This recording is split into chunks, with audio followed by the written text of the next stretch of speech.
Yes, good day and welcome. I'm Peter Bender. I'm a commercial business broker and commercial realtor. This week we're going to talk about risk management, not risk identification, but risk management.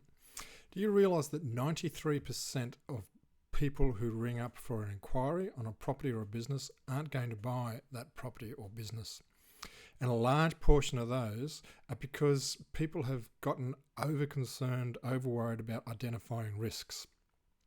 Plenty of opportunities to identify risks, and you'll have plenty of help from your lawyers, your accountants, your financial broker. Even your mum is going to let you know how risky your idea is. But what we need to do is make sure you don't suffer paralysis by analysis. And what we're going to do today is show you how to actually manage the risks that you need to manage and how to move on past the ones that you don't need to manage. I'm going to use a model that I've used for pretty well decades in other jobs that I've had, and it works out quite simple. So what you need to do is get hold of your book of knowledge. For people who are new to my channel, the book of knowledge is where I get you to write down key points of the video that we're talking about, and most importantly, putting down one or two action items. Today, I suggest that you copy the model that I'm going to do. Look, it's me, it's simple, it works for me, it helps a lot of my clients. As you can see, no expense has been spared. One day I'll get one of those fancy whiteboards, but it ain't happening today. All right, so it's a simple 4-quadrant box that works on. Now, one thing we look at is consequences.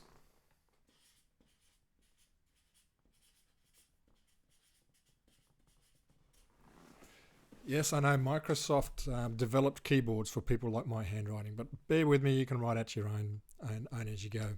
Now, consequences is one of the axes for the model. We have a look at big consequences, little consequences. What happens if that risk actually eventuates? So we're not talking about what happens if the risk doesn't happen. We're talking about what happens if it does occur, and how big a consequence is it? And one of the tricky parts is where do you work out where the intersection is? And I find previously in history that 30% is a magic number. Most businesses, including people who manage properties and own properties, either directly or through a property manager, can handle a 30% hit on a short level.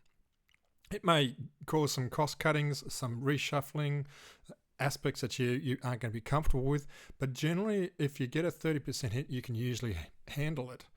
If it gets over 30%, then it really starts to make some challenges, and the very lifeblood of what you're looking at for the business or the property could be jeopardized. So if there's something that's going to affect 30% of your revenue, then that would be in the top part of the consequence.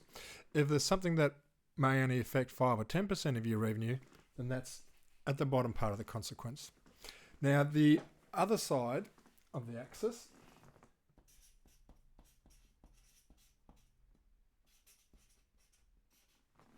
is likelihood.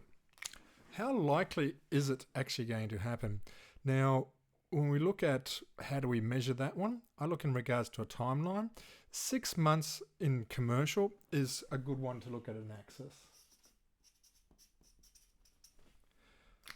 So if it's likely to happen in 6 months, we put it on the high likelihood.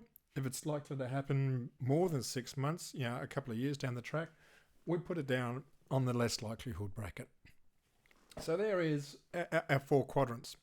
Now, if we have a look at a couple of examples, let's say natural disasters. It could be a flood, it could be a bushfire, it could be a cyclone. Hello, we live in Australia. This is the stuff that we have to work with all the time.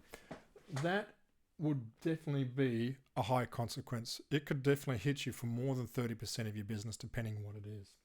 What's the likelihood of it coming? Depending on where you are, if you are, say, in North Queensland, let's say North Queensland cyclone. It's probably not going to happen in the next 6 months. It's probably not in the right box, but bear with me in this aspect. You can work out what your own geography is and own rating to work with. But if it's in like storm season, up to from about November to April, you very much got a cyclone possibility in North Queensland. I think we had 3 or 4 this year. So, top of WA, Western Australia, will be another area to have a look at. If you look at something that's likely but has a small consequence, let's say, okay, the economy.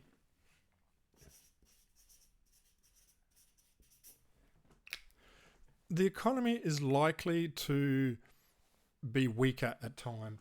And in Australia right now, if you listen to the pundits, you could say that probably in the next 6 months they're worried about the economy being weaker. So the likelihood is less than 6 months. So over here you might have, say, 3 months, just to make sure you realise that it almost goes backwards. It's a shorter timeline rather than a longer timeline. So the economy, it's likely that it will go down. But what's the consequences? Will you lose 30% of your business, 30% of your rent? Probably not. So it'll be down in this category here. If we have a look at something that's a high consequence but low likelihood,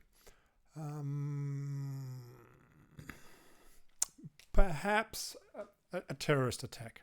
Okay, let's hope I want to say knock on wood. Yeah, an attack of some sort. I think you would put that in the category of it's a high consequence, but the likelihood of it isn't right there. And the final one, likelihood, low consequence.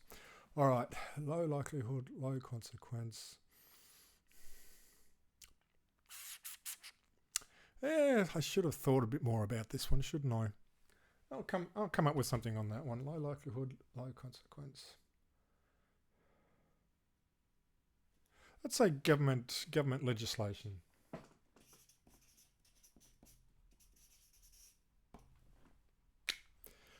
That's probably a good one to fit in there. Now, your mission for this week is to put down your matrix and then write down the risks that you are looking at or considering in regards to buying a commercial property or buying a business. Now, the second part of what we're going to talk about is, okay, we've identified them, and that's where a lot of people stop.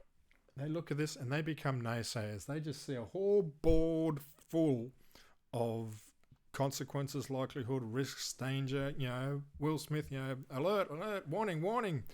I think that was one of those black and white sort of Space Odyssey type series that used to be on. I used to hate it. I can't remember the name of it, but see how we go with it. So put down your categories, but now what we want to do is we've identified them, but we don't want to be paralysed by analysis. We want to move forward. So how do we manage this risk? And this is where we have a look at being more proactive. And it's entrepreneurs that always have that bias for action, always have that need for speed. So what happens with things like government legislation? All right, so it's a low consequence, low likelihood. I might even change pens just for a bit of variety. Hey, who needs artificial intelligence when you got black and white paper? You can do anything. All right, in this instance, you just accept the risk. Don't worry about it. Don't lose any sleep on it. If it comes, it comes. But you know that it's a low factor. You can handle it. Move on. Anything that's in that box, just learn to accept it.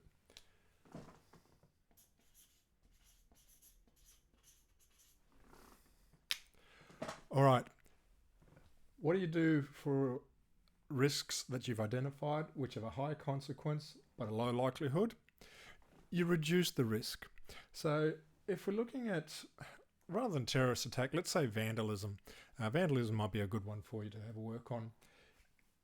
In that aspect, you might put in security. You might put in cameras. You might put in a guard dog. I still see a lot of my clients have still got guard dogs, always big hound type dogs. They'd be surprised if that stops people. Make sure you lock up your premises at night, put some bars in, some alarms in. That sort of type idea will reduce your risk. And the idea of reducing your risk is you want to actually pull items here down into here. So it gets to the stage where if you have like vandalism, you learn to accept it because it's going to have a low likelihood and a low consequence because you've made things in place to take that risk into this quadrant here. Now, let's have a look at what do you do here in this aspect. All right, this one's a little bit harder to explain. For items that have a high likelihood but a low consequence, you look at ways to avoid it. So what can you do to manage the risk of a bad economy, as an example? You can make sure you've got generally at least 3 months worth of business operating expenses in a slush fund, in a term deposit, somewhere where you can access it if you need to. You could have a business plan which will factor in strategies that you have in place to grow the business in quiet times. You can have a marketing plan, something that you can implement on a regular basis. These are the things that will help you to avoid the risk of having a bad economy. Yeah, that's pretty a good example. That sort of works out quite well. All right, what about these bad suckers up here? These are really are the ones that you need to lose sleep on. And really, the only way you can tackle those sometimes is to transfer the risk.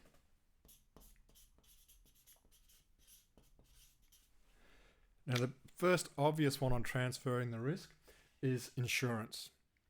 If you're in a high cyclone area, it's going to cost you an arm and a leg, but you want to make sure you've got insurance.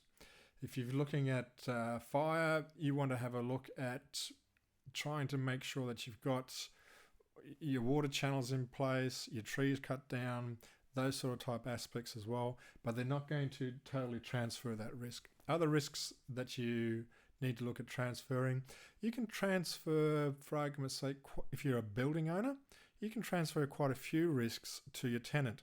They can cover the cost of insurance, as part of the outgoings. They can, if you're looking at worrying about land taxes, well, a lot of people are now putting that onto land tax. You can have something like a property manager. A property manager will take over a lot of the risk associated. You can have a look at landlord insurance. Other areas of transferring risk, if you're buying a business it's going to be risky, you can have some partners. You can even get a loan and the risk suddenly becomes the bank's. These are the things you can do for transferring it. Can't do much about the consequences of it. Well, actually reduces the consequence of it, and it sort of starts to put it down into this category here. So managing risk is all about getting it out of the bad quadrants into the bottom half where there's less likelihood and less consequence. One final tip. This is a Peter Bender original bit. I am a fairly upbeat type person. You probably picked it up already. When you do this sort of model, make sure you also balance the ledger. There are some fantastic things that can happen. So if you looked at something that's a high consequence and a high likelihood, and it's positive, you could have like, say, a 30% growth.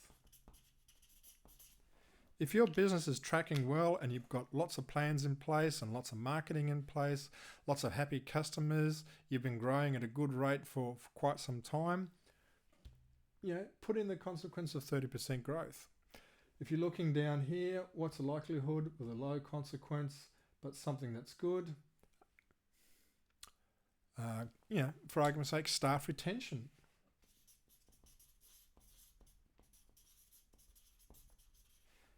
People worry about losing staff, and that's a valid risk. You can plonk that in there depending on what you're looking at. But having a look at things like staff retention, in the next 6 or less months, you're probably going to hold on to your staff. I've got one client who's got a key staff member, but they're not leaving till December. So make sure you balance things off. Maybe you have a risk management chart and a blessings chart, whatever you want to call it. But these are the things you have a look at. These are my thoughts to help you identify your risk. Well, actually, you'll identify your own risk. There's plenty of people that help you with that. Plenty of negative thinkers out there, black hat thinkers as they talk about, if you looked at De Bono's 6 thinking hats. But for you, it's all about managing the risks. What do you do with it?